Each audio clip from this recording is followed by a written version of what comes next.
Sesi kita ni lah sesi mari berjumpa, mari berhubung. As a politician, I believe that I need to adapt myself to the changing times. Maybe not to reinvent myself, maybe that's too strong a word, but at least I should try to change and adapt my ways supaya saya dapat berhubung, engage and communicate with, especially with the younger generation, the Gen Y and the Gen X, and the people who really are very familiar with online communication. Saudara sekalian, kita telah cuba buat pelbagai pendekatan seperti One Malaysia Roundtable. This is also another way in which kita try to engage with the younger people. Saya telah pilih beberapa orang seperti Tan Sri Tony Fernandez, representing the corporate sector, Liza Sorihani, yang pelakon kita, Datuk Lee Chong Wei, pemain badminton kebangsaan. And these are the people yang kita pilih untuk jadikan sebagai our moderators in our laman blog yang bertajuk One Malaysia Roundtable, supaya dengan ini we can engage with the younger people, with those online. Malah kalau kita ada sesuatu yang besar yang kita nak lakukan, seperti this upcoming budget belanjawan negara. Sedikit tentang masa depan negara kita. Kita semua sedia maklum bahawa government kita amat committed untuk menjayakan Malaysia sebagai sebuah negara maju dan berpendapatan tinggi.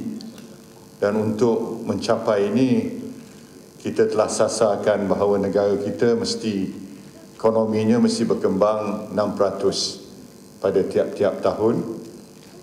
Dan untuk mencapai 6% ini, kita perlu memastikan bahawa semua, all the levers of growth in the economy, kita dapat gerakkan supaya ekonomi kita ni berjalan lancar dari segi investmentnya, domestic investment, foreign investmentnya, dari segi government consumptionnya, private consumptionnya.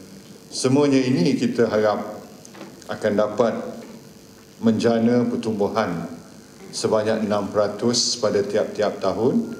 Dan kalau kita dapat melakukan perkara ini dalam masa 10 tahun, insya-Allah kita dapat mentransformasikan Malaysia sebagai negara maju.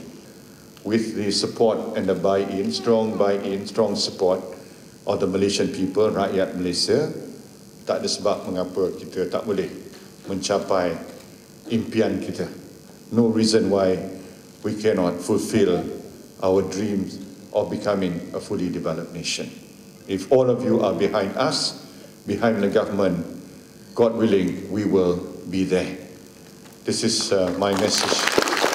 That it is a dream, it is a vision that is not my vision, it must be our vision. You know, the key word is a shared vision. We all must share the same vision, and we must all move together in tandem. This is history in the making. Maybe our forefathers fought for independence. They can look back and say, look, we were part of that fight for independence. We were part of that process of being part of Malaysia in 1965. Sabah joined Malaysia. But this present generation and the generation X and Y can also look back and say, look, we were part of that generation, or the few generations that actually determined that Malaysia became a fully developed nation. We must be together because this is a chance of a lifetime to make Sabah a state that's really fully developed, and I'm confident with the support of the federal government we can achieve that aspiration. Just a note to say to you that the last point I'd like to make is that In terms of allocation, kita telah tambah allocation for Sabah. Last year it was 3.8 billion. This year is 5.8 billion for Sabah. You can see the allocation is increasing. Although yes, okay, of course, it's never enough. You can always point out ada jalan yang tak buat lagi, ada jambatan yang tak buat lagi, ada dewan yang tak laksana lagi. All these things, yes. But the last 1.5 years, in terms of roads, in terms of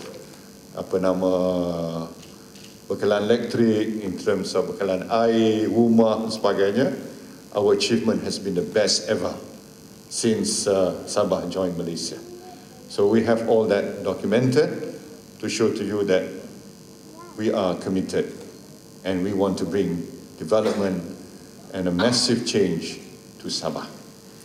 So I thank you once again so that our session today becomes more interactive. I think I should stop here at this juncture. Although as a politician, we are trained to talk and go on talking and talking. But I shall resist the temptation to do so that I have the opportunity to hear your views and also be able to respond to some of your questions and comments. Thank you. Assalamualaikum warahmatullahi wabarakatuh.